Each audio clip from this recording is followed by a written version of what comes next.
Good afternoon, comrades. Welcome to the program all about cars. My name is Ralph Medeiros. I own and operate Ralph's Auto Center with my son Andrew. We're located at 867 Church Street in the north end of New Bedford. We're just off exit 5 off of Route 140. There we sell a premium line of quality used cars priced between $4,000 and $15,000, SUVs and trucks up to $20,000. We do sell cars costing considerably more for those who want them. We bring them in for them exactly what you're looking for. So give us a call here. Call us at the station. We can talk about whatever's on your mind. Call us at 9960500, 9960500. Any car problems, any kind of problems you're experiencing, anything you want to talk about, we'll talk about. The weather looks like it wants to clear up, but I'm not so sure it will. I see the sun reflecting, though, off the little bit of chrome on a car I see here. So that's encouraging, Matt. Let's hope we're going in the right direction, although I'm not so sure of that. Still was raining a few minutes ago, but this is optimistic to see the sun reflecting off the glass of the cars in the parking lot. So maybe we're heading in the right direction, weather-wise. Today being October 22nd, sunrise, this is depressing though, was 7:04. The sun comes up after 7 o'clock, 7:04 in the morning today, which you could not see. We lost 8 minutes from last Saturday. Sunset, this is depressing. Sunset will be at 5:51 before 6 o'clock this evening. We lost 11 minutes from last Saturday. The tide of light is still rushing south for a little bit longer. We lost 19 minutes of light. It's headed south into South America. They're enjoying their spring as it gains in length of days and warmth as we get into getting set up for winter. So far, we've lost 4 hours and 24 minutes of light has left us. So that's what's happening around you in that respect. High tide is going to be at 1:54, so it's very soon, a couple hours out, a little less. 1:54. Okay, and low tide this evening will be at 8:10. Moonrise has already happened. Took place at 12:02 this morning, and it sets 1:41 this afternoon, which you will not be able to see. I think we're down to a quarter moon, a waning moon. We're not past not waxing anymore, it's waning. So the cycle is well underway. And there you have what's happening around you. It's let's see, a couple days ago when the skies were clear, I was heading home when it was evening and saw some planets in the sky. They were beautiful. If you pay attention, you have to kind of look out of this world sometimes to have some sanity. All the things taking place around us. It's crazy. It's always been crazy. It seems to be getting crazier now, though. With this election, everybody's pumped up about in one way or the other. But hey, don't let it get to you. Give us a call here, though, and we can talk about whatever's on your mind at 9960500. 9960500. Those of you new to the program, you can look up Ralph's Auto Center at ralphscars.com. ralphscars.com. We list our inventories there, some of the services we do, undercoating and things like that. I should make provisions on that website for the radio lines we handle. We do sell a line of radios, more as a service to the public, to give them an opportunity to buy a better radio, because today so many radios are pretty much junk that you buy in the Walmarts, the Targets. They're made to play loud, but as far as reception goes, they're terrible. They don't really they're not selective or sensitive. Sensitive means they can hear it, and selective means that what they're hearing, they can just select that specific station and not hear 2 or 3 stations at the same time. That's where the money goes in the circuitry. That's kind of like the brains of the radio, if you want to think that way. It's the clarity, the intellect of the radio. Well, we know it's lacking in overall society, but the radios, you have to pay a little bit more money to get a better radio with that ability to receive, to hear it, and also select that specific station. So you need to spend a little bit of money. Radios start at $63. They make a fantastic little pocket radio, kind of like those little transistor radios in the 60s, 70s, 60s mostly, when they came out with them, which back then sold for $35, $50, which is a ton of money back then if you think about it, compared to what $1 worth today. And these radios at $63 are a marvel of technology. They pretty much have little computers in them, and they have push buttons. They have weather, AM, FM, weather band, 5 presets like your car radio has, and very nice radio to have to work in the yard or walk around or have at your bedstand at night if you wake up. And you can bounce around different channels, and it can go off automatically. It doesn't kill the battery. Excellent, excellent Christmas gift. And we have the tabletop start at $75 for a tabletop analog dial. The old needle, you move it. Very simple to use. You don't have to, no programming, none of that. On the tabletop version for $75. The pocket radio is $63, and the top of the line radio, they sell it for $170 plus shipping, another $15 if you order from them direct. Costs you like $185-ish to have delivered to your home. Or maybe on Amazon you can buy it for $180 if you're a member of Prime. They'll ship it. But I sell them at $100, just under $150, $149.99 to be exact. Which is you won't find them online for less. I can tell you that right now. Not new ones, unless they're refurbished or something like that. These are new in the box, okay? Packed away by little Chinese workers, sent to us on a big cargo ship. So for $150, it's probably the best tabletop radio. They're top of the line radio that they have, and an excellent, excellent Christmas gift for yourself or a friend or a loved one. This Crane C Crane Radio 2E enhanced AM/FM weather. It also has 2-meter amateur, which is made for like very bad hurricanes or major events where amateur communications are pretty much the only communications, and we know how tenuous the cell phone connections are, and towers come down, or during a major event they can shut down the towers and not allow you to communicate. So you need other means to communicate and or listen and find out what's going on around you. So you have to be prepared for these events. So that the Crane 2E radio, the top of the line, we sell it for just about $150, rounded out, and it's an excellent value for a radio of that quality. Okay, and when you think about it, when you look at the dollar and what's worth today, these radios are an excellent value, because back in the day, a good radio cost you. Radios have been historically rather expensive for quality. I'm not talking junk here now. Some people equate quality of a radio by playing loudly. Well, it goes much deeper than that. And most of the radios they make today for the public, they'll play them loud because people want to listen to music loud, rap music loud, or rock and roll loud. But the money goes for the receiving section, the sensitivity and the selectivity. That's where the horsepower is, and that's what you pay for in a radio today. And most people don't understand that. So we have those as well if you're looking for a great Christmas gift for yourself or a loved one. And another product line we're taking on, just to announce. I have they're not here yet. They're in transit. It take about a week to get here, solid week. But I just signed on to be to sell. And this is an odd item to have, but it's a necessary item for a lot of you guys and gals out there.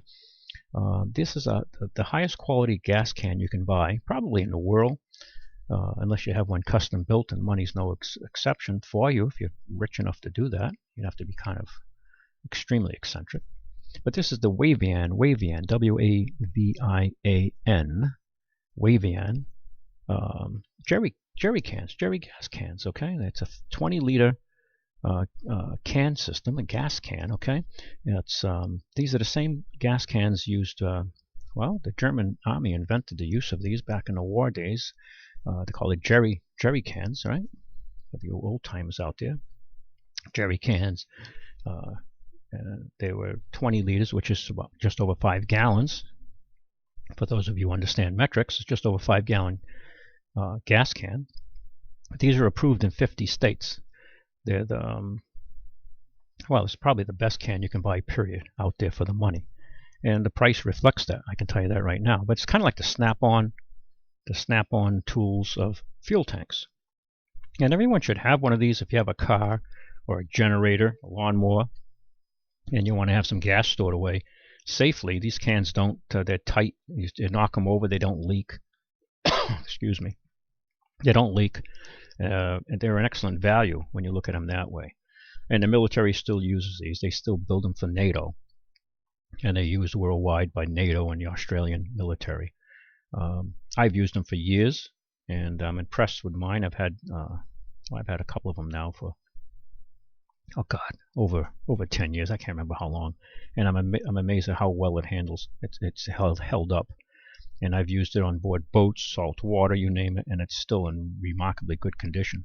What's nice about these gas cans is they're painted on the inside as well. Now the paint they use inside obviously is a special paint that's not made to degrade when it's exposed to gasoline, diesel, kerosene. It's made to hold up, and it doesn't allow the tank to rust from within, because now with the gasoline and the alcohol and the gas, it attracts moisture. Metal tanks can rust from the inside out, and these tanks being military specification, that's not a problem. Some information about these: the original jerry cans were made to the highest standards. They're fully painted and coated inside and outside, equipped with an internal breather pipe. That's a little pipe they put so that when you're pouring it, it can vent. It doesn't chug a lug there and you're spilling gas through the filter. If you guys have poured gas or diesel into a vehicle or a machine, you've probably experienced that. And now the new tanks require, the gas tanks that you buy in the mills and all that, there's no more vent valves. They don't want you to have a vent on the back of the gas tank to allow the fluids to pour out easily. They're outlawed now under the new laws. So they've come out with all these new plastic tanks. They're all like $20, $25, and a plastic tank. I used to buy these for $5, $6. Now they're $20, $25, and they're not really of the same quality. And I've only seen one that's reasonably well made. The others are just junk for that kind of money. So these have that little pipe I told you about, which allows it to vent, and they're the highest quality jerry can out there. They're a military spec. They're EPA and COB and DOT and all these other ABCs that we have now in our country and government. Each can comes with its these cans that we're going to be stocking have a safety spout as well, no extra charge, which is worth well, the nozzle is like $24 if you went to buy it, or if you buy it on sale, maybe $20. Okay, it's manufactured from 9mm cold rolled steel. Okay, there's a military spec for that. It's a dual pan construction. It has a unique weld. If you look at it, the welding is unique on these cans. They're made in Belgium. Okay, they're European made. They're not Chinese or Vietnamese or Indian built. All this cheap stuff coming out of Asia. Now the Asian cans you can buy for $25. Okay, but they're virtually junk compared to these. There's no comparison. You can't even. It's just no comparison at all. They have a 3-handle configuration. They're leak-proof, bayonet closure, and have a well-made hinge. It's all military. When you see it, it's not junk.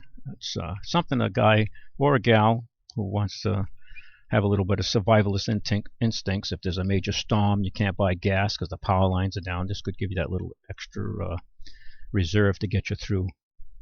Or if you have a generator, something like that, or a lawnmowers. But the paint, the exterior is an epoxy polyester powder coat, holds just over 5 gallons. And it's the only jerry can that's approved and legal in all 50 states. And you can get different colors. The ones I have coming in are black, and I have some red and some olive green. And like I said, you have to be aware of the illegal cheap ones that try to copy this brand. It's by far, though, this is like I said, the Snap-on wrench quality in the gas can world. Okay, so it's kind of a unique item, kind of a great gift for somebody who's had everything. You don't know what to get them. These cans, they have a retail of $85. You can buy them at Amazon for $80, $79.99. And if you have Prime, maybe they'll ship it to you for nothing, $79. We're going to sell them below that price. Okay, so I can tell you right now, it'll be the least expensive price you're going to find it around. You can look on, everybody checks the net, and I can tell you right now, I'll have them for less, because this isn't a profit center to us. Okay, it's just a service. It creates some activity, and people come see us, and everybody needs a good gas can. And you don't want to have a gas can that's leaking or smelling in your car, or creating a problem in your garage, and you blow your house up or your shed. You've got to use common sense when it comes to gasoline, because gasoline is a highly explosive. So you need a quality, safe gas can, so you keep your family safe, yourself safe, and your dog. Okay, you don't want harm to come to you or your loved ones. So, or if you just want to be prudent and be prepared, this is a smart thing to do, and buy someone this gift. And you put some Stabazol in the fuel, Stabazol, I'm saying it right, and you can keep your gas fresh in the tank there for a solid year or more if you do it right. So it's very easy to set up, and these tanks will sell for less than you can buy them for in a net delivered. So I should have those in by next week. So I'm just trying to make you aware of this with the holidays coming up. I'm losing my voice here. I think I have to get some water. And you can give us a call here at 9960500. And we can get into talk about whatever you want. Matt, did I give you this list here? Let me see. I just opened up with Happy Days Are Here again. And kind of a song that's for the times. That's kind of an election song back in the 30s. So it's a fun song to listen to today. And it's probably as contemporary now as it was then. It was a depression song, trying to get people to get their minds off of the situation they were in. That continued through the 30s. Actually, it continued because of a lot of government intervention that didn't really work out when you read into history. But that's a whole different subject. What else is happening there? Well, as I talked a little earlier this morning on another program, Hyundai recalls cars. Sunroofs can fly into traffic. Hyundai is recalling nearly 63,000 mid-sized cars in the U.S. because of the panoramic glass sunroofs can come loose and fly into traffic. God. The recall covers certain Sonata mid-sized cars from 2015 through 16 model years, including gas-electric hybrids. The South Korean automaker says in government documents that wind deflector anchor plate in the front of the sunroof wasn't bonded properly to the car. A loose deflector can detach and interfere with the roof as it closes. If the owner tries to force the roof closed, it can fly off. Wow.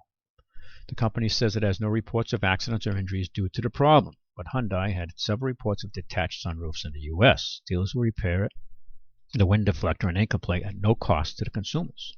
Owners will be notified by mail in December. So if you have one of those, you might want to look into that and make sure your sunroof doesn't fly off in traffic. You could hurt somebody and kill somebody for that matter. So there you have it. It's bizarre, some of these recalls. I mean, it's not just Hyundai. It's everybody from A to Z. I don't care what the brand is. Everybody's having these problems when it comes to that. And you have to be aware of it. Okay. Sometimes they can track you down through the mail and the registration list, but people trade and move into different cars, and very often many of the recalls are left undone because people just don't know about it. And people, a lot of people don't read. They're not on the internet. It's amazing how many people don't go on the net. Although it's more people are tuning into it. And older people, the fastest growing users of internet access now are 60 and up. And truly, if you want to be informed of what's happening, you have to have access to the internet. Because if you don't, you're just more of you're a subject to the people. You're just a subject or a pawn to the people that you listen to on Fox News or CNN or MSNBC or ABC or NBC. There's thousands of choices online, and you can enrich your mind with more choices, more just different opinions of the world. Let's see. Ford is idling 4 plants over the next few weeks. Let's see. Ford on Monday announced it will temporarily shutter 4 plants in the U.S. and 2 in Mexico as it matches production to demand and attempts to meet year-end inventory targets. What they're saying is they're having inventories build up because the cars aren't selling at the rate that they'd like to see, so they don't want to overbuild, and they have to put more incentives and more pressure on the dealers to take these cars and take it on their floor plan. God knows I've been through those days. I know what it's all about. So the factories now are getting a little bit smarter about this. Instead of building cars and then stuffing it down the dealers' throats and burying them with high inventories. And if you guys in the car business, if you've been in the new car business, you know what I'm speaking about. I've been there, done that, been through those systems, through those days. But the Dearborn automaker says the Kansas City assembly plant, which builds the profitable F-150 pickup, will close for 1 week starting next Monday. Its assembly plant in Louisville, which builds the Ford Escape and the Lincoln MKC, is down for a week, and also will be down for the week of October 31st. Ford said it's idling 2 plants in Mexico this week, where they make the Fusion and the MKZ sedans, while and also the Fiesta Compact. The temporary shutdowns come the same week that the Flat Rock assembly plant restarts production in Michigan after a week-long downtime for the Mustang production. we can't continue to match production with demand to ensure that we are on target our inventories by year end. Well, that's smart on their part.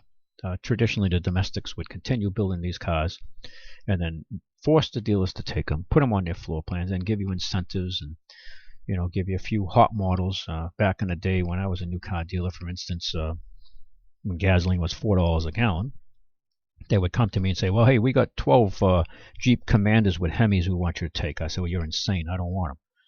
Well, no, you got to take these. You got to take them. We'll give you a few of these hot models. You got to take these. We're going to give you an incentive, because they were building these cars in spite of it all, and they would force the dealers to take them. And when gasoline was $4 a gallon and north of that, and the Hemis weren't exactly the hottest thing around, people that wanted better mileage, and they were still building these cars. Now they try to match, try to stay in touch with the consumer, what's moving, and match the production rates. It's important. The foreign car companies have been better at this, although the domestics now, everything's global now, so they've caught up, and you don't see this overproduction in spite of it all, So now they'll try to slow it down so they can, and it helps the factories out too, because they make commitments to their vendors to buy so many fenders, dashboards, engines, transmissions, whatever they buy from their tier 1, tier 2 subcontractors who build, like Ford, for instance, and most of all the other companies don't build the seats of their cars. They contract that out. So they'll go to a company, one of several in the world, that makes interiors, and they'll order so many for their production year. So they try to match these things. It's a lot of mathematics involved, right? And statistics. Remember statistics in college? Well, that's what it comes down to. Logistics, statistics. And they're trying to pay more attention to this. A lot of things they have to do to figure this out. Right? There's a lot more that goes on behind the scenes that you and I normally aren't aware of or are involved with. Okay, it looks all simple and all that, but it's usually more convoluted. Ford likely has high inventory for some of its slow-selling cars. Fusion sales were down 9.1% through September. MKZ were down 0.4%, and Fiesta sales have plummeted 28%, according to Autodata. Ford is seeing an overall slowdown in the market that's even affecting the vulnerable F-150, despite being up nearly 6% year over year. During the second quarter financial call, we said we expected the overall retail industry to decline in the second half of the year from the same period last year.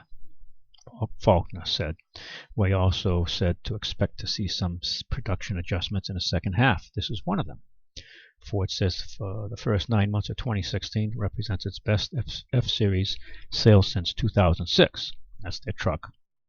It soon plans to start production of the 2017 model, which features a new EcoBoost engine paired with a new 10-speed transmission. Imagine that, 10-speed automatic transmission. That's all to seek out higher mileage. These transmissions now is where the action is. That's where the sophistication is. The engines are advanced too, but the transmissions is kind of like the coach. And that's where the action is. That's these transmissions are very, very sophisticated and frankly very expensive as well to go with the sophistication. Kansas City also makes the Transit van, but its production will not be affected during the week shutdown. Ford SUVs are selling well. Escape sales are up 1%, and the Lincoln MKZ sales are up 3%. MKC sales are up 3%. But Faulkner said Ford's adding 2 weeks of downtime at Louisville to ensure that we are on target with our inventories by year end. Well, they're paying attention, but it's not the fact that they're cutting back production. Ford is. It's the fact that you have to ask yourself, well, okay, if things are so great, why are they cutting back production?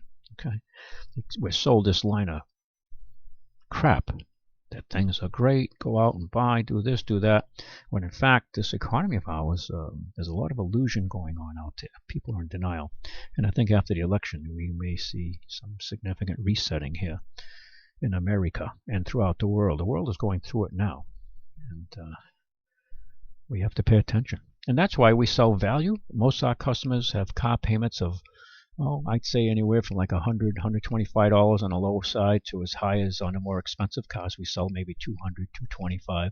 Basically where most people's cable bills are. And a lot of our cars are affordable. People just who are prudent will write a check for it or finance a very marginal, minimal amount. So because we sell value, our cars, even though we're in the 4 to 15,000 price range for these cars, they're all thoroughly checked out. We go through them bumper to bumper, and we go the extra mile. We put more money in our cars than most used car dealers. We don't want you coming back with problems. A lot of places sell your car and they make them look good, smell good, maybe, and they buy your eye. Then down the road, 30 days later, you're putting brakes, rotors, things that should have been done. They don't do. They cut corners.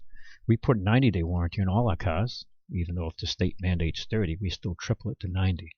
And we just don't want you coming back with problems, so we go the extra mile with these cars. And you can extend the warranties if you want to take them to 6 months or a year. That's your prerogative.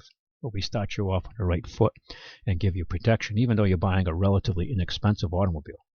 I mean, relatively inexpensive. I mean, $5,000 is $5,000 or $8,000. I mean, it's a piece of change to say the least. But when you're looking at car prices today, new at oh God, I mean, 20,000 up. Cheap car today is 20 grand. An average car that the average American is used to from the 60s and 70s, used to spend $4,000, $6,000 for, is now 30 to 50. Okay, and in today's dollar. Okay, the car didn't go up. Your money's worth less. Okay, think of it that way. People say, oh, the cars went up. No, your money's worth less. It's buying less. That's what you have to deal with. I think we're going to play a tune. I got to get some water here because I'm losing my voice. Matt, are you cued? Yeah, go ahead. Let's do that, and I'll be back. I got to get something to drink.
Back on here. Here we go.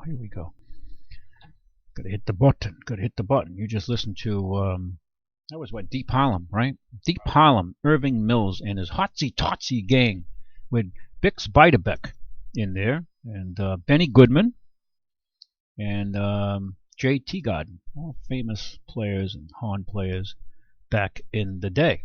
And that was recorded on June 6th, 1930.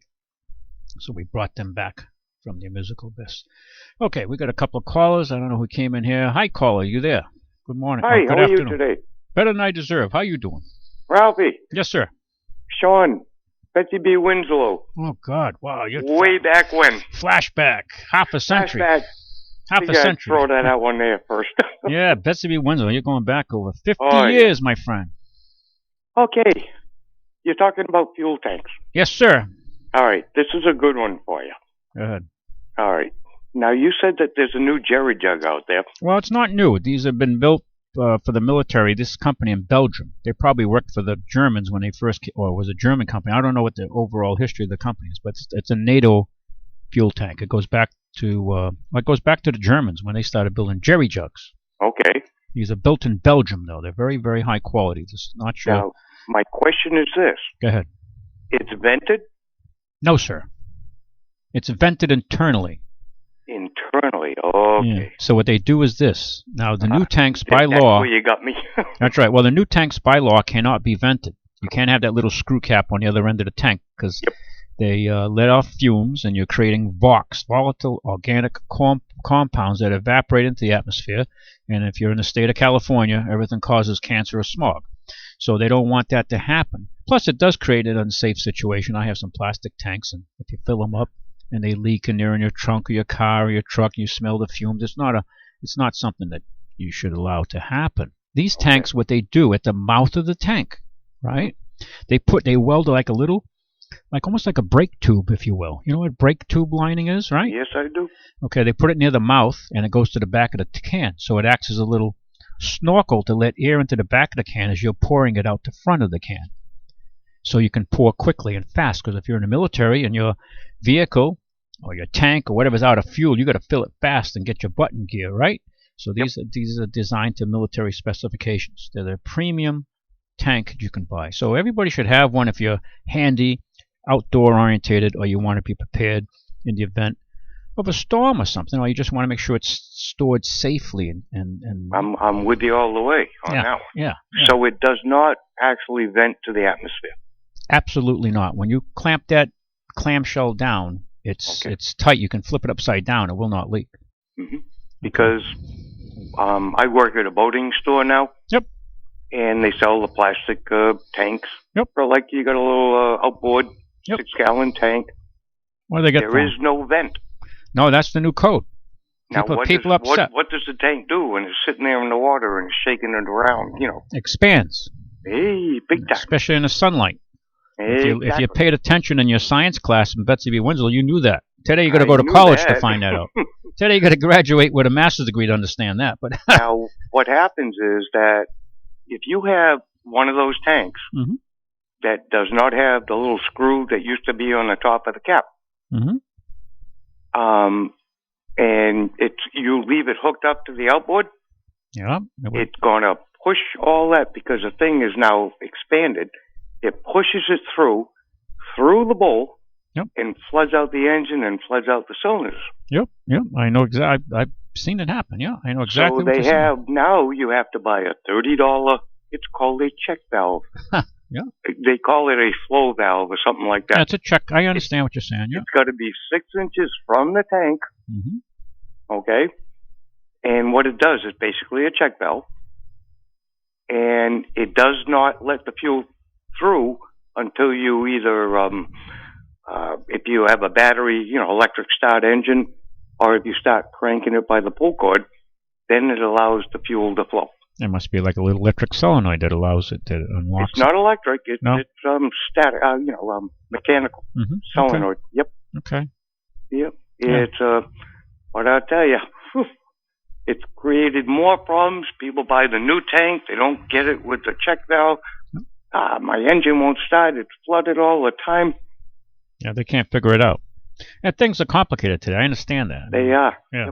Things are a little more. It's you have to keep studying and researching things. I mean, it's a good thing, but well, what I try to press people, if you have an understanding of how things work, then they work better for you. Okay. Yes, it's not an issue. Right. It's However, not for the regular Joe or gal, Right. Well, today people are just.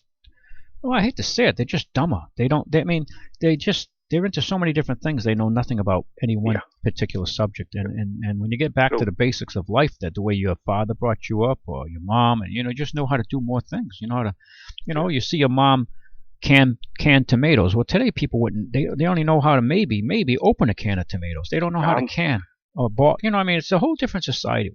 Hey, back when my mom made coffee syrup on the stove. Yeah. Or made coffee syrup. Yep. Yeah. Just like yours probably did. Yeah, they render it down. Yeah. No, of course. Yeah. Well, these tanks, if you're interested, they're not cheap. Like I said, they're the Snap-on. Well, it's a lifetime investment unless someone steals it from you. I mean, that's cool. So you'd have to run this over with a tractor trailer, crush it, and then you destroy it. But these things, if you can go online and see the videos on them, they're the Snap-on. They're a Snap-on level quality. They got Craftsman. Nice. This is the top of the line, and we're going to sell them for less than you can buy them on the net. They regulate the price. How many gallon capacity do they come in? They make good question. They make a 20 liter, which is 5. They make a 10 liter, which is 2.5, and they make a what is it? They make a 5 liter, which is just over a gallon. Okay. There's only the smaller tanks are just about as expensive, at a couple dollars less. Because essentially it's the same craftsmanship to build it, a little less steel. That's all. Yeah, because I mean, a lot of people, especially where I live, we're out in the woods. Yep. We have generators. That's what I'm saying. This is represents. They represent a way you could put. You got to first of all, if you've been working with machines, you have to store gasoline, especially gasoline, safely. And these tanks can, like you brought up an excellent point about expansion. It's out in the shed. It's not in the garage. Yeah, they have ribs. The way the tank's stamped, it has ribs so it can expand without rupturing.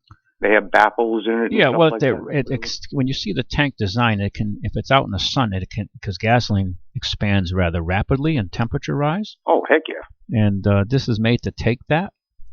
And it's made to take that, and then you have to be cautious when you open the cap slowly, of course, right? Of course. So common sense. Do they have any type of like a release valve on it? Yes, if you see, it's a military type hasp on it. Mm-hmm. It's the clamshell. When you open the spout or when you open the cover, if you want to use that, and it falls back into a little lock set, so you can pour without it closing on you and making a mess. It's like I said, it's military design. This is used by NATO and the Australian Army. What's the name of the tank? I'd like to. Wavian, Wavian, Wavian. Okay. Wavian. Cool. You can look them up online. The retail on them is $90. Online, they sell them for $80 plus shipping in most places. We're going to sell them for less than that once they arrive. I don't know what my shipping is, so I can't say the price because the guy says, "Well, I'll send you the bill and the shipping. You'll see it." I didn't get it as of this broadcast, but they're still. I will sell them for less. I can't advertise them on the net though if I did that because they wouldn't send them to me. I have to. But they want everybody to stay at the $80, $79.99 price. But we will sell them to the radio listeners here for less. There's nothing wrong with that. I mean, excellent gift for somebody who has everything. Heck yeah. And if you have a generator or lawnmowers, or you want to have a little stash of gas safely. So if the power goes out, you're not, SOL. And the fuel is still good. And if you store it properly, it'll last for over a year. Yep. Personally, you talked about Statron. My favorite stabilizer is Statron. Statron? Okay. Yeah. Okay. It's in a blue bottle, and it actually stabilizes for 2 years. Wow. Okay. As opposed to 1 year, and it's an enzyme-based, not a oil-based stabilizer. Huh. Yeah, I've been using it for years with my chainsaws, weed whackers, stuff like that. And it's worked really, really well. Made by Starbright. Yeah, it's not stable then. It's not that brand. It's another. Not stable. Okay. It's called. It's made by Starbright. And the name of the product is Statron. Statron. Where do you buy it? Where do you get yours from? At West Marine. Okay. They sell it all over the place. Do they? Yeah. And there's one for gasoline, and there's also one for diesel. Yeah. No, I used to. Yeah, no, I used to stabilize it when you get gas. The more stuff you know, the better you are. Yep, and the more you know how things work, the better they work for you. Oh, heck yeah. Kind of like politics, right? We're not going there. I know. All right. Thank you for the Ralph, call. good to talk to you. Thank you, sir. All right, say hello to your kids. I will. Your brothers. All right. Bye. Thanks, bye. Very good afternoon to you, caller. Hey, Ralphie. Billy. Yes, sir. How you doing today? Doing all right. Yeah? You're going to make this short and sweet. Okay. Ever hear of a Zenith carburetor updraft? Yes. You did? Yep. I have Zenith carburetor updrafts now. Most carburetors and more modern engines were downdrafts. Right. Updrafts, I remember I used to work on some old Studebakers that had updraft carburetors. Yep.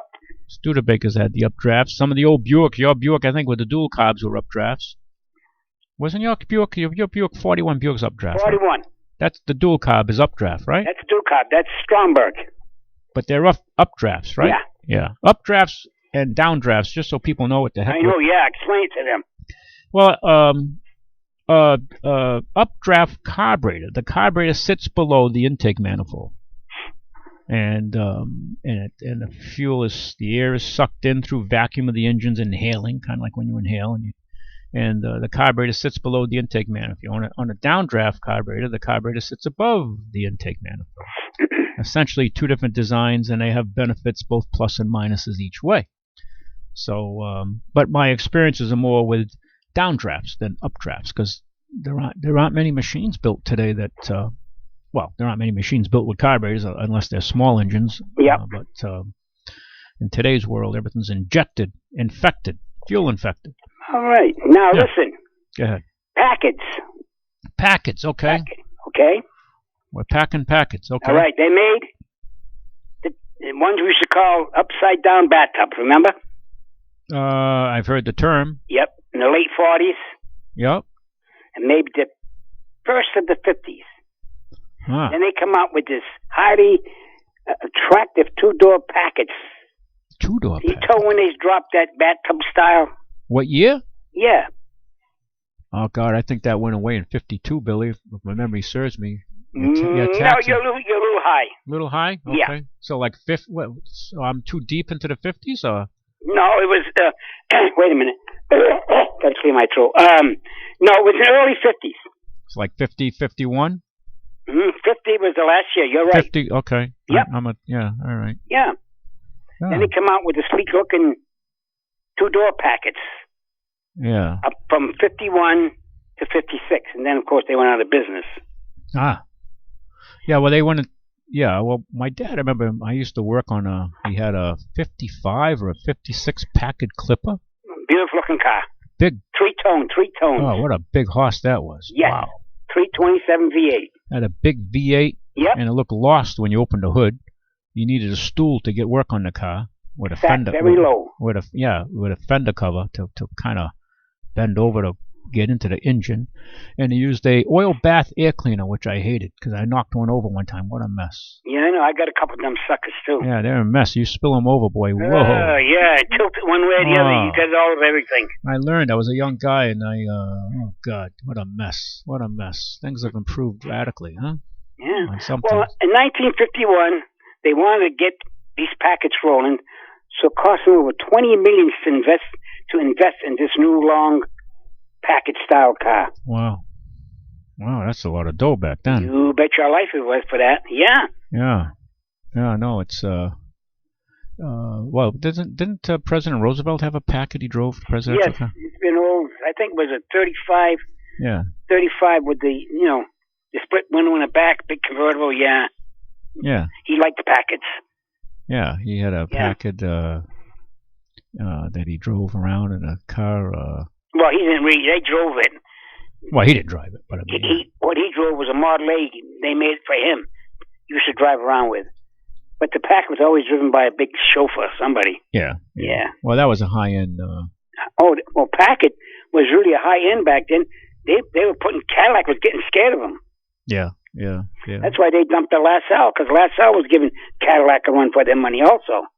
Didn't they buy... GM bought LaSalle, didn't they? And they killed it? No, they made LaSalle. GM did. GM, way Yeah, back. but they bought out LaSalle, and then they just bought LaSalle out. and they just pretty much put them out, shut it down. 1940 was the last year because they were outselling Cadillac because basically they were the same engine, but the body style was a little different. Yeah. And they couldn't have that name of Cadillac get lost, so they dumped the LaSalle. Yeah. Yeah, Yep. I'm looking at a Packard here, a 2-door Packard. What a beautiful machine. Yes, good-looking machine. This is a Roadster with huge white walls. Oh, you're going way back now. Yeah, what a beautiful lady that is, huh? Yep. Wow. Yeah. That's Well, actually, Packard back to days made a deluxe Clipper, a Caribbean, a Mayfair. Remember that 2-door hardtop? They're works of art. I'm looking at a Packard here. It's a Packard. It almost looks like a. Remember that Grand Prix we saw this week? That 6971. Yeah, right. The front end looks like it's a copy. I'm looking at the car now, Billy. If I showed you this picture, you'd swear that the designer. It's a Packard, huh? Well, basically that Grand Prix, the front nose of that 70 Grand Prix we saw, which I admired to see an old car. Actually, it was right behind this radio station you and I were at this week. It was there, parked in the mall. And I'm looking at this Packard. It's almost like this guy, his father designed it and the kid copied it. I mean, I'm looking at it here. It's almost identical of a Grand Prix, to the modern Grand Prix, which was a 1970. Yeah. And that was it looks like it was it looks like a 49 Packard.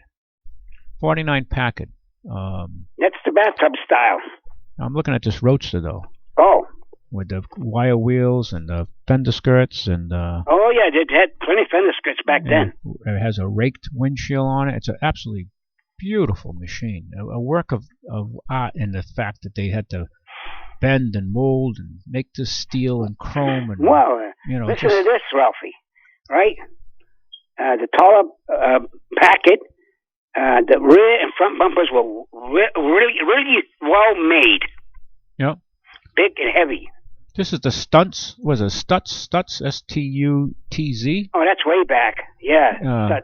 The Stutz, which was a 30s Roadster they built. Right, in the 30s. Yeah. Oh, it has. I'm reading the article. You know what, Ben? I'm talking to you about this, and here it is. Here, I'm drilling down in the article. The indifference to the Stutz, he built car replicas in the style of the 30s.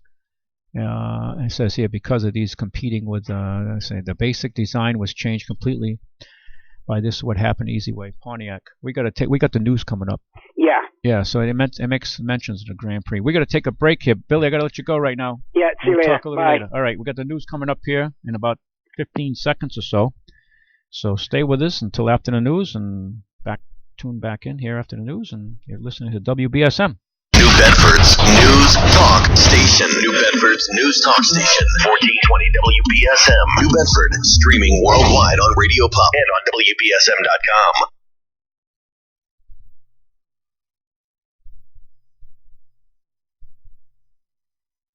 Answers instead of the anger. She's the only one offering you any answers. We got to grow together here. Former President Bill Clinton says his wife offers real solutions. The election may be 17 days away, but some people won't be voting then. Voting has begun already in dozens of states. The latest numbers out this morning show at least 4.9 million Americans have already voted. We don't know how they voted, but based on the party registration of those voters, experts see some positive signs in the early vote for Clinton in places like Florida and North Carolina, positive signs for Trump in the Midwest, Ohio, and Iowa. ABC's Devin Dwyer, some rough weather for parts of the Northeast. There was heavy rains that fell along a narrow swath that extended from central Pennsylvania into southern central New York, where amounts of 5 to 7 inches occurred. That resulted in flash flooding across portions of that area.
Okay, a little patriotic music there, Kate Smith, when people used to feel patriotism towards their country. That song was done, it was written by Irving Berlin in 1918 as a poem, and then he put it to music in 1938. And thinking people back then knew we were heading to war with the Germans, no doubt. And so it had a lot of meaning back then. Still does today. If you like to listen to a little bit of nationalistic music, makes you feel proud of our country in spite of all the, strife going on in our country right now. So it's good to hear some of this old music that the folks, parents and grandparents listen to. And that song was broadcast back then on radio. It comes actually from a movie. Even Ronald Reagan was in there, one of the voiceovers you heard in the background, because it's from a film in 1938. And of course, Kate Smith made the song, and it made her famous as well. Well, she was already fairly well known, but it really put her on the map back in the day. Give us a call here at 9960500, 9960500. We can talk about whatever's on your mind. And I didn't do the full intro, but my name is Ralph Medeiros. I own and operate Ralph's Auto Center with my son Andrew. We're located at 867 Church Street in the north end of New Bedford. We're just off of Route 140, exit 5. Put you on Church Street, half mile down on the right. Just past Regal House Furniture, Webb Plumbing and Heating, and Dollar General. We're directly opposite of New Bedford Vocational's faculty entrance for the school on Church Street. Been there since, been there for 30 years at that location. We started in New Bedford and Allen and Oak Street in 1959. My father started the company way back when. And we've been in the car business. We've been horse trading for a long time. So if you're looking for a quality car, please look us up. We need your support. We're deeply appreciative. We're up for election every hour we're open. You vote with your dollars. So, and that's the way it is in the private sector. Okay, we have to work hard for your goodwill. And we respect you spending your wealth with us, and we try to deliver value to you, okay? We're not just there to take your money and run. We do deliver value and service, and we keep our word. If there's a problem, we back it up. Okay, we got the lines lit up here. I'm going to go down the lines sequentially, so bear with me. Welcome, caller. Very good afternoon to you. Hi. Morning, Ralph. Good morning. Well, good afternoon. Afternoon. Yeah. Sure, I'm giving away my age. Yeah. I haven't talked to you in a long time. Yeah. What have you been up to? No good. Yeah, Stu, you're hanging in there, Stu? That's the only way you can have fun. This is Stu. Hey, I have a question. You're not listening to me. You were talking about that gas stabilizer stuff. Yep. For some reason, I found that I have a can that says it's for marine. What the hell's the difference between that and the regular one? I would imagine the marine one might be a little more, probably a little stronger and maybe holding moisture back, keeping water out of the carburetor or the injectors. I would say the marine version would be a little more heavy duty. If I had to put a number on it, maybe someone with more knowledge than I can expound on that. I'm just wondering if I was to use it, if it would be harmful or not. No. If it's for gasoline, it's made for gasoline, you'll be okay. It's probably made to be more. When I took my blower, my grass blower, enough to be repaired. So the first thing the guy looked at, he said, "Oh, you use stabilizer." I said, "Yeah, that bad?" He said, "No, that's good." Yeah. And yet, about a year or two ago, I took a unit up to Sears, and the guy said, "Oh, don't use that stuff. It's no good." So sometimes the customer sits there and says, "Who do I believe?" Well, I hear where you're coming from, but you have to consider the source, how knowledgeable they are. A lot of people have their opinions drawn on, have their opinions or their knowledge bases drawn on a very thin veneer, and if they don't really research or are knowledgeable in the subject they're talking about. Take me, for example. What's the point?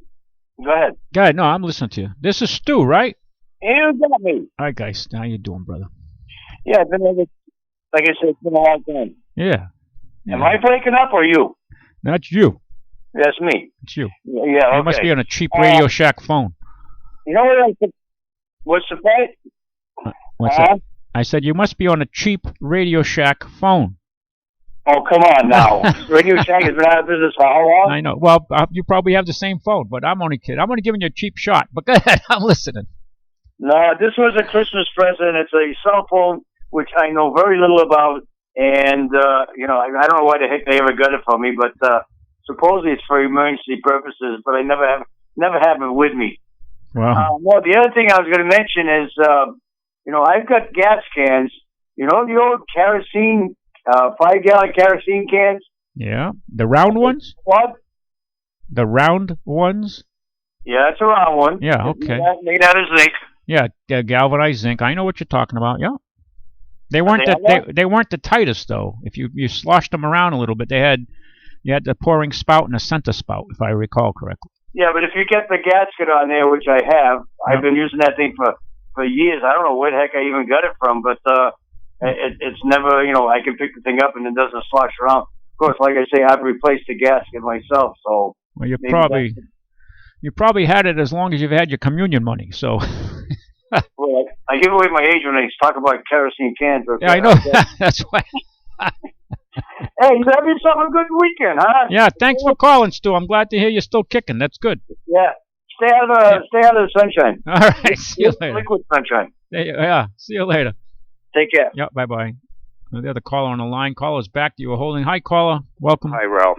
Hi. How are you? I'd just like to share with you some numbers regarding the U.S. Economy and the U.S. debt. This is according to Learn Liberty, a project of IHS, that is. For fiscal year 2015, this is the U.S. here, $2 trillion annual income of top 1%, $3 trillion U.S. total assets, $3.2 trillion taxes collected in 2015, $3.8 trillion revenue spent in 2015, $19 trillion national debt 2015, $18 trillion total U.S. economic output, $70 trillion unfunded obligations. That's Social Security and contingent liabilities. That's correct. Yeah. So the total amount of that U.S. owes is $90 trillion, and to put that into perspective, that's the total world economy equals $80 trillion. Yeah. And that's the other thing I'm going to bring up is the U.S. trade deficit with China for fiscal year 2015 is $360 billion, and that's $1 billion a day. Yep. That we're losing net. Yeah. Our biggest export, and I think you'd understand these numbers because you're discussing them. Our biggest export of America is debt. Our second largest export is aircraft, Boeing. But we export our debt. They have to buy our debt so we can live above our means. But when this all comes to end, or we have a major reset, you're going to see there's some real changes in our country, and we're not addressing these intelligently. George Soros is hedging against the U.S. that the U.S. is not going to be able to pay its debt. He's hedging $4 trillion that the U.S. is going to default on its national debt. And there'll be a lot of little people like you and me will be crushed, and our politicians will run for cover and say it was the rich that did this and that, and they're all been feeding at the trough, and they'll be held to pay. There'll be gashing of teeth. Biblical. It'll be biblical. There's never been a nation in debt as deep as we are. Okay, but see, in this country we're the exceptionals. Okay, we're the exceptional American exceptionalism. We have an exceptional amount of debt, an exceptional amount of decadence, an exceptional amount of ignorance of people who don't have a clue. And I'm not saying I know it all by any means. I'm still a student here, but I'm trying to pay attention, and I know if you pay attention, you know that there's some serious problems in our country. Correct. We're not addressing them. Both Republicans and Democrats. Right. They're responsible for what's happening, and I agree with you, Ralph. All they do is they talk nonsense back and forth, distracting the people from what's really going on. The other thing, Ralph, is there's $23 trillion tied up on Wall Street in the stock market, retirement assets. That includes 401ks, IRAs, and pension plans. When this whole house of cards come tumbling down, you're seeing people with their retirement savings, 50%, they could see as much as 50 to 60% of their retirement savings wiped out. That means they'll never be able to recover. They'll be in poverty, like you're saying. It's going to be the gnashing of teeth. Yeah, it'll be That's right. That's right. No, you're right on the money. I'm glad you're paying attention. You're right on the money. And I thought I'd share this with you, Ralph, and your audience. The other thing is, back in the 1930s, right after the Great Depression, when Social Security was created, 30% of the population was receiving benefits from Social Security. Today, it's upwards about 50, maybe 60%, probably closer to 60%, are the takers rather than the givers into the system. Yeah. You know, and this is a problem, and we continue to see the GDP. It's probably around 1.2%. It should be somewhere between 4 to 5, if not maybe 7. But this means that the capacity and the to pay off this debt is just not going to happen. We're barely making the interest payments. Well, that's Janet Yellen, with her Federal Reserve policy and the board of governors there, continue to keep the interest rates low to try to jumpstart this economy so people can go out spending. The unfortunate part is that there is a lot of Americans out of work, and they can't spend, and they're facing problems with their own credit, their own consumer debts. Well, people are maintaining a lifestyle by going into debt. They're trying to hold on to where they're at, and their credit card debt is growing. Right, student loans and other debts. Student loans is a choice you make. Unfortunately, a lot of these kids take degrees, and some of them, I don't want to use the word useless. Education, I can't say is useless, but they come out with usually heavy debt, and they can't get jobs in their stated fields, and you have to go to work and work hard. And there's no free lunch. Everybody wants it for free. Well, someone should pay my college debt. I owe $130,000.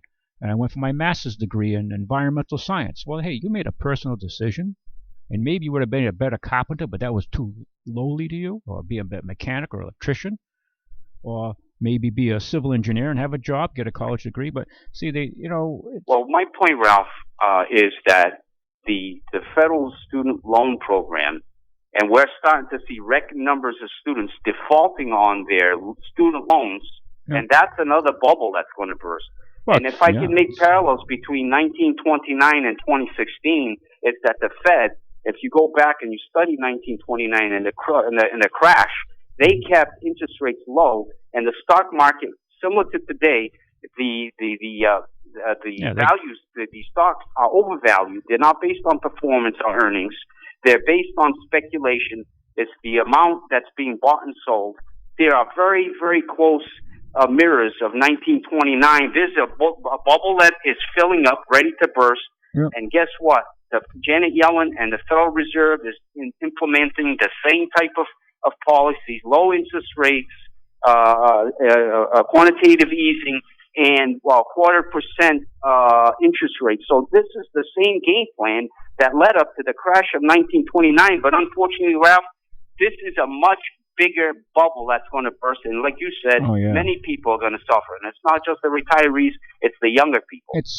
But it's the average citizen who doesn't have a clue, who's innocent, tries to play by the rules. They're the ones who be put under pressure. The real filthy rich, those who game the system, will have their money in other safe foreign banks, and they're protecting their assets with a diversification of assets that hold their value. And the average you and me is not sophisticated enough to make these choices or have the wherewithal to make these choices, and will be held accountable.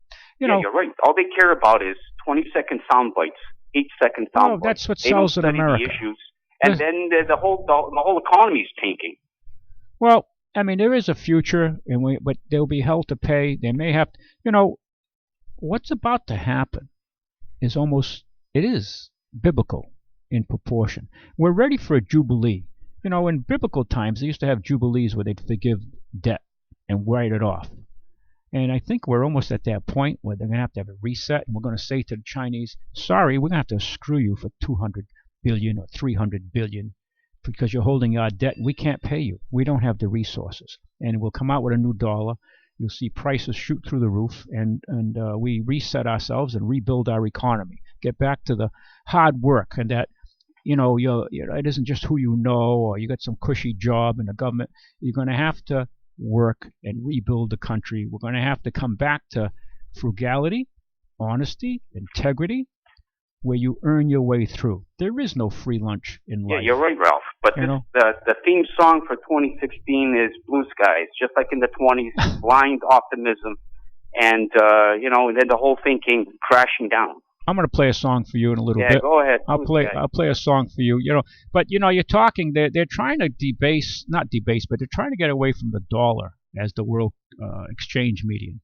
The Chinese have been very focused on this. They're very worried. I had somebody say to me, "Well, because the Chinese bought the largest pork producer in the United States. They're buying a lot of companies in the United States, the ones they're allowed to buy. They're not military connected and all this, and they're cashing in their bond holdings of U.S. Treasuries and buying real hard assets, so that when the United States devalues their bonds and their currency, they won't get crushed because they'll have hard assets. They're kind of hedging their bets. I mean, you got to understand, a lot of these people who are managing the Chinese wealth were educated by our best universities. They went to Harvard, they went to MIT, they went to Yale. So they're not stupid by any stretch of the imagination. They have their problems. Every society has their problems. They have their problems there, but they're growing, and they're much more focused than we are. We've been very. They're shedding off, Ralph. They're shedding off the U.S. Treasuries. They're one of the leading owners of U.S. Treasuries. Yep. They're starting to shed them off. That's right. And if other investors start to do the same, it's going to be like you're saying. It's going to be an economic collapse on a biblical proportion. Yep. Well, once people realize that, hey, people will say, like when Trump made a comment 6-8 months ago, and I'm not defending him, but I was shocked at some of the things he said, that he actually had the huevos to say these things. And he came out and said, well, we're not careful, we might default on our loans. And they stabbed him. How can you say that? In the full faith and credit of these United States, we're the exceptionals. We always pay our bills. Well, we can print money, it'll be like toilet paper, and I can give you, pay you back $1 billion. But if it's only worth maybe 10,000, what good is it? You know what I'm saying? They'll be like the Wehrmacht, the Wehrmacht Republic, not the Wehrmacht, the Wehrmacht Republic in 1920, when they had rampant inflation in Germany.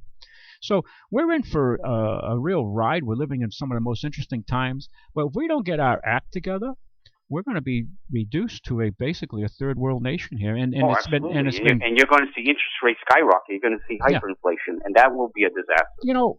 On the subject that you're bringing to the forefront here, I was doing some research, and I was listening to a caller here on the radio program, not my program. He called early in the morning, and he was, you can tell he's a staunch Democrat, which is fine. I mean, I'm a political atheist. I go with the Democrats on some issues, I go with the Republicans on others, but I have no specific party allegiance, especially after what I've seen taking place in the last couple of years. But I was looking at, did you hear the announcement? I don't know how old you are, and I'm not on Social Security, but the Social Security increase for 2017, you know what the announcement was?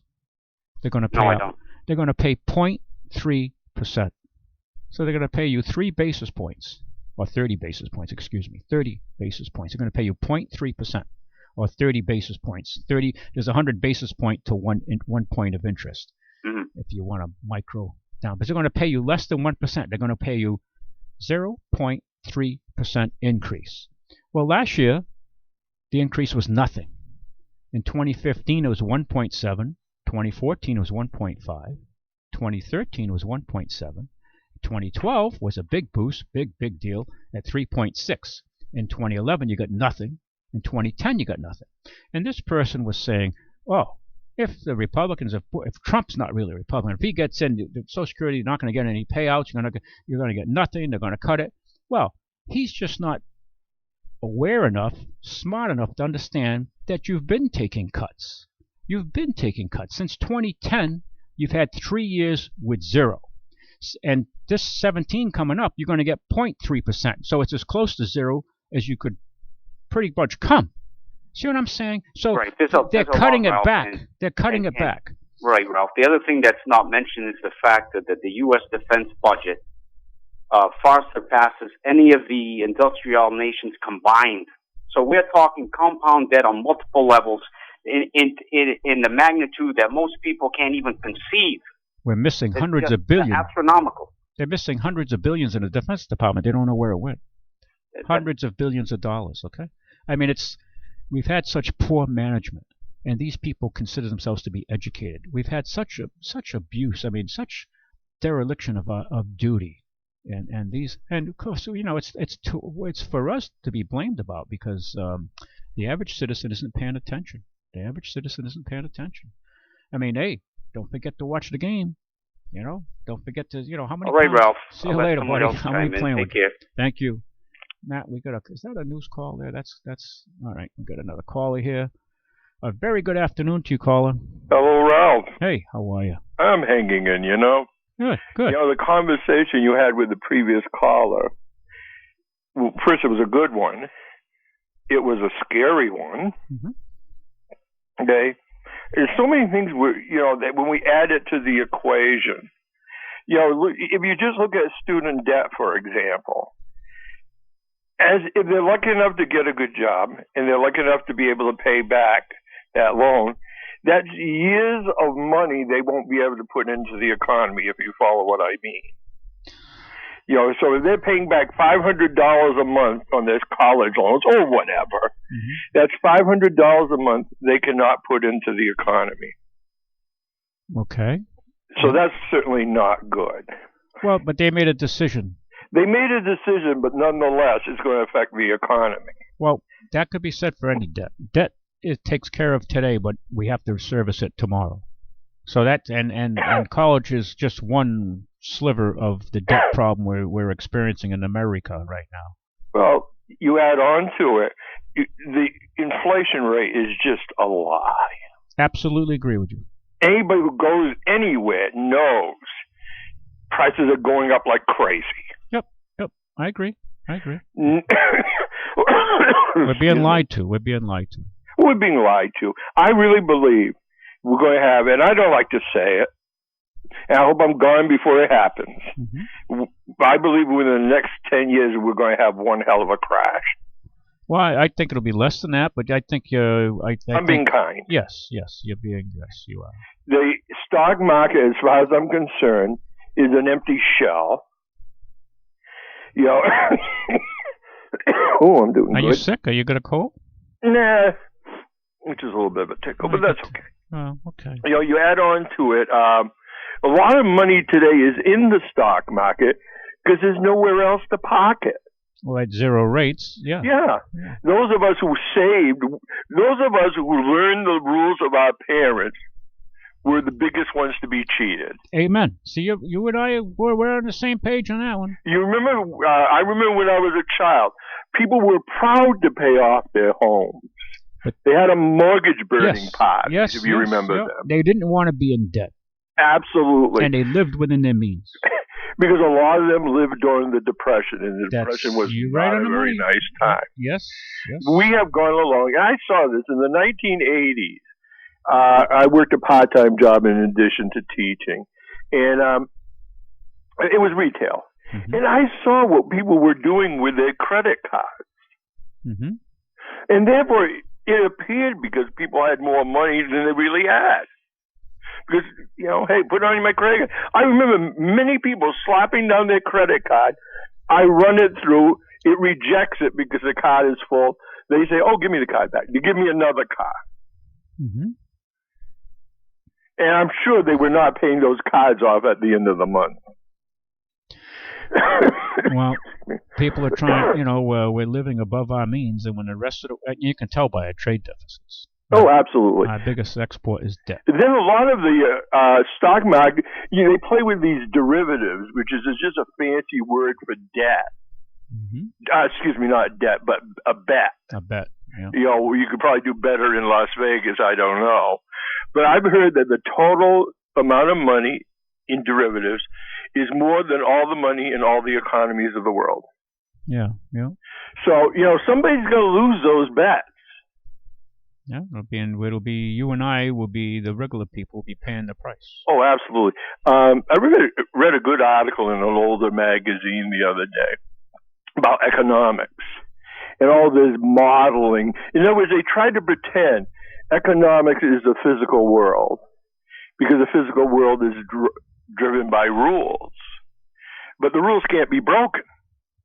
But in any event, when the Lehman Brothers went down, of all people, the Queen of England turned to one of the economic advisors and asked the best question of them all. Why didn't you see this coming? Interesting.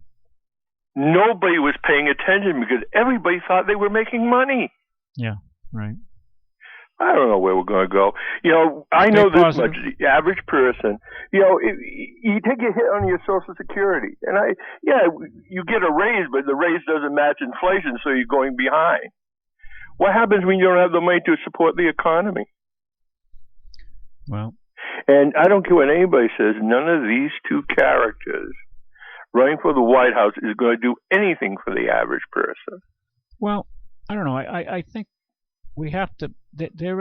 Listen, never in history. Well, maybe I shouldn't use never, but rarely in certainly recent history, the last 50 years, have we seen two people with such diverse views. I'm not talking on a superficial.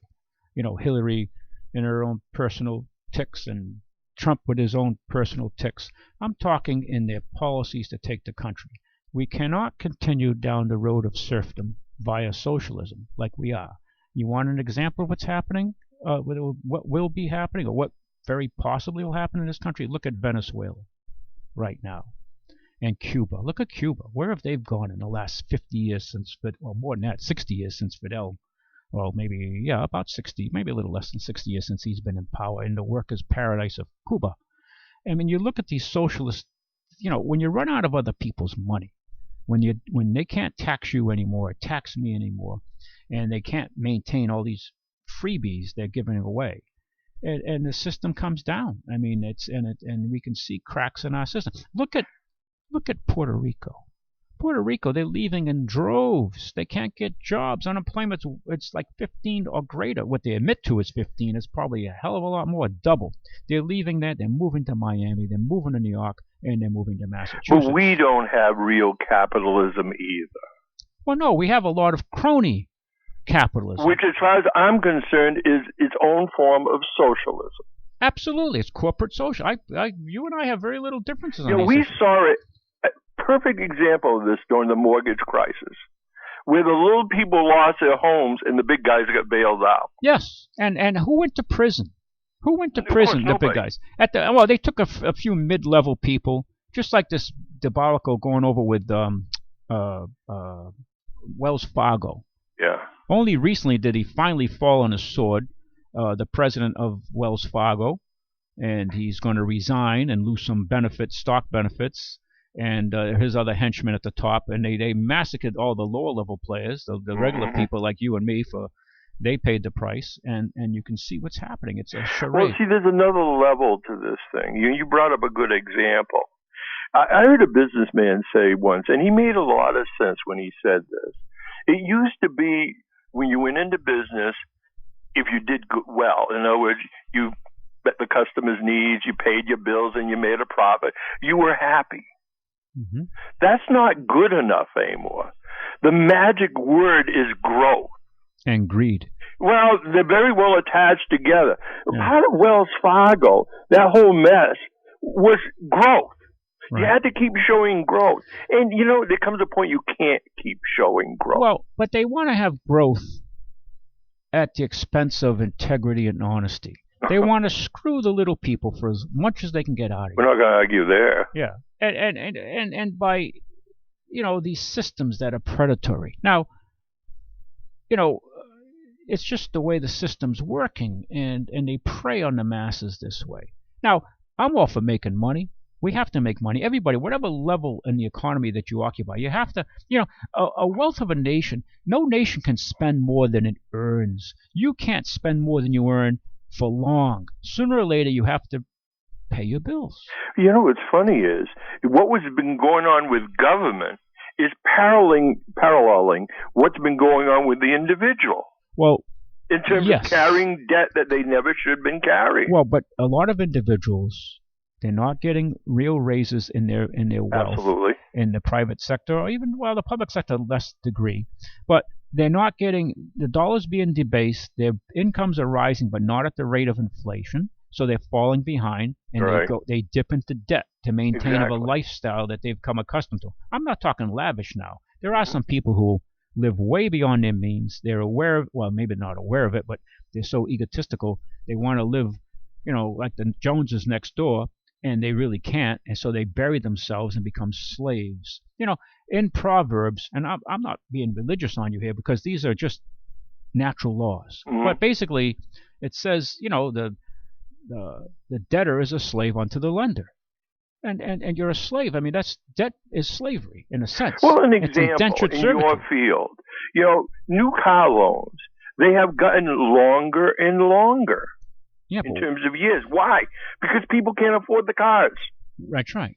So we'll pretend people being underwater on their cars.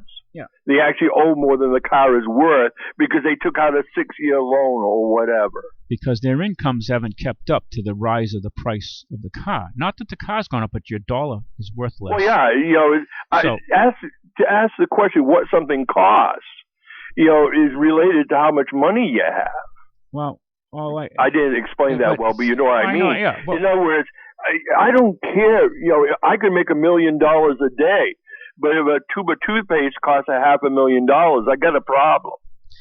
Well, I don't think it'd be crazy to say that in a few years out, if this thing gets out of control, you could be paying $20 for a loaf of bread.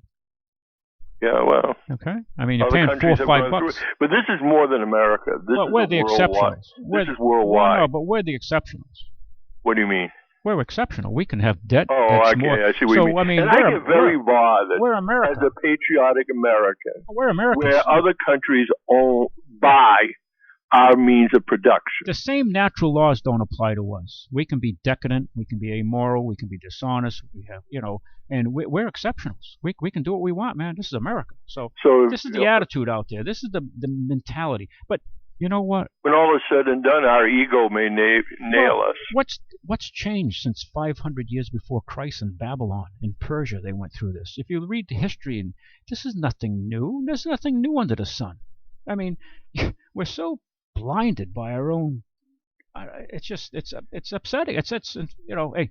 So that word is we don't learn from history, do we? Well, we don't know history. Well, I mean, most people. Story. History to them is what happened yesterday.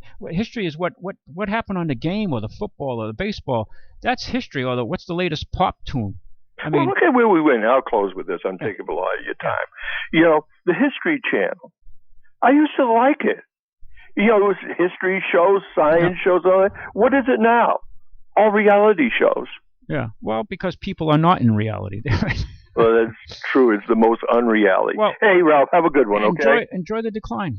I don't know about that, but bye. See you later. Very good afternoon to you, caller.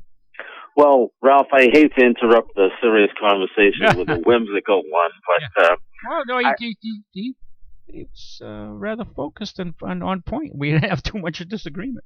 Well, yeah, it's hubris. That's the term you're probably looking for there. Yeah.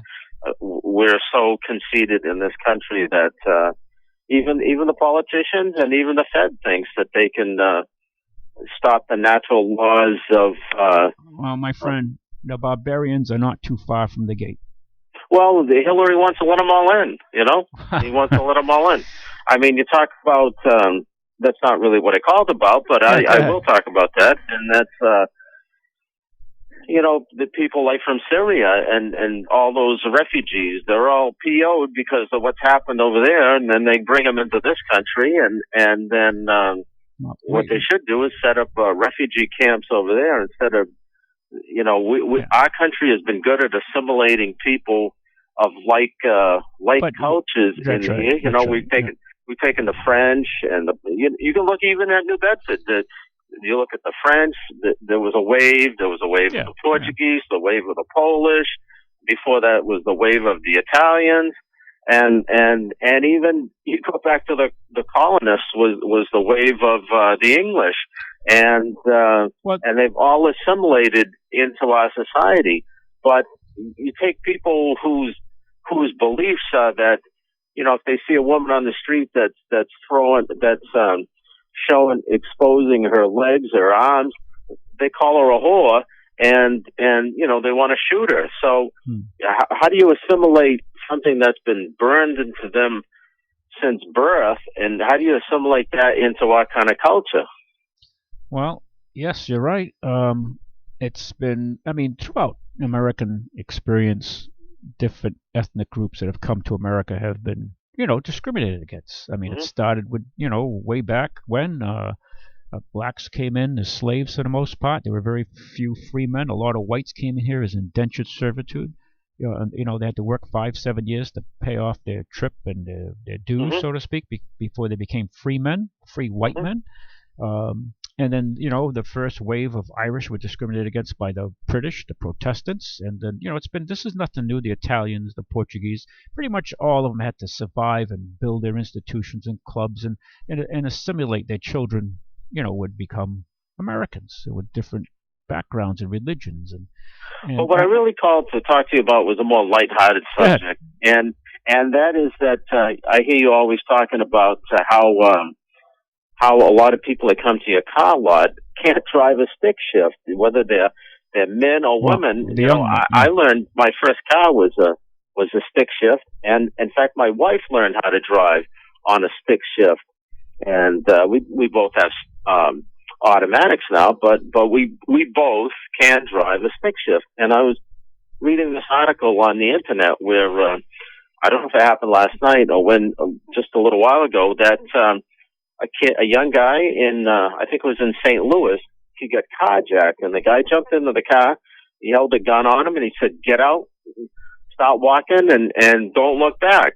So he got out, and the guy got in there, and he couldn't drive the car because it was a stick shift. Here's the crook. He couldn't drive a stick shift. He had to leave the car. I guess he had to carjack somebody with a automatic transmission. So yeah, it goes to show you. That was hilarious. Yeah, that's hilarious. It goes to show you it's in that case that person didn't get their car ripped off, and hopefully not hurt. He got lucky. He got lucky. That we're going to need a lot of luck, a lot of prayers to get to see a reformation happen in people's minds here. But everybody's been so dumbed down. It's I don't know. I look and I have to say I'm probably getting more radical and vocal on these issues because, how much time have we got left? I really don't care at this point. Yeah. I just, and if you agree with me, fine. You don't agree with me, fine. Don't agree with me, God, let's have a intelligent conversation. But I'm like you, Ralph. I find out that I've turned into my father, and and not that there's anything wrong with him, but I just, I'm the same as you. When people say something stupid, I just correct them without a fist fight. But the other funny thing I was going to tell you about was I was watching the Formula One race from Singapore 3 or 4 weeks back, and the head of the Ferrari team, who they call him the team principal, he's even higher than the crew chief, and here's an important guy, a rich guy, and in Italy he'd probably be more revered than the Pope. But he was in Singapore, and he threw a cigarette butt down on the street, and they arrested him and detained him for 6 hours for throwing a cigarette butt down on the street.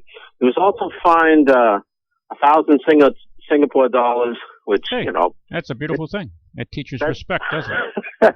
But he was detained. But Singapore is a beautiful place. You go there, you don't see any. I guess so. Yeah. I guess so. And they have some crazy. You can't chew gum. There's 1,000. 1,000 Singapore dollars is equal to about $750 US dollars. That's a wake up call. Most Americans don't have $400 to come up with. Yeah. So if you you chew gum. And I guess if you throw out the gum, that's even worse. And you throw down a cigarette butt. And the funniest one is pooping in a public toilet and not flushing. Now I'm not sure who's checking on that, but if you do that and they find out about it, you can get fined 1,000 Singapore dollars for that too. But they have a number of. I'll tell you, it must be a real clean place there, a real clean, orderly place. Sad to say, the metropolitan New Bedford area would be locked down. All right, we'd have about 75% of the people under arrest, waiting for their relatives to come up with the money to get them released. That could be a good thing, though. Yeah, I'll let you go. They put the trash cans I see on a lot of corners now, and that's helping out in some areas, but still people by and large are the biggest slobs around. I don't know. Look around, you see the garbage everywhere. Like I said, if they practice Singaporean laws over here, we'd have to lock up 3/4 of the people. Or cane them, wasn't that? Oh yeah, that's them? Yeah, Cana was an outrage in America. They're going to slap these kids. Well, give me a break. I got to let you go. Oh, I lost. Okay. All right. All right. Ralph. Thank you. Okay, we're winding down the show here, folks. Don't forget, we need your support.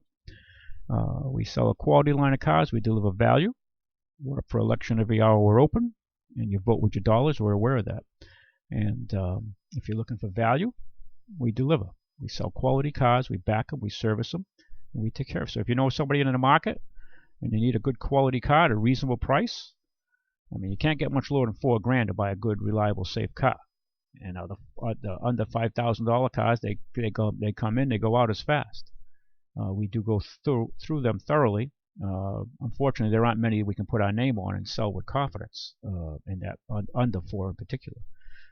But we do sell a nice line of cars, the ones we do stock. Also in repairs, we can help you. If you're not happy with the service you're getting and you don't feel you're getting a square deal, look us up. Come by and talk to us. We do reach out and try to service your car properly, and we deliver value. We try to find the least expensive way to service your car without taking you to the cleaners. We do only what's necessary. If we can cut a corner intelligently and maintain safety, we do that. We also offer some fantastic tire deals. We have some of the lowest prices on a set of tires of all different brands, and you should check us on that before you go by. Even from the big guys, the chain stores and all that, we can beat them. So check us out on that.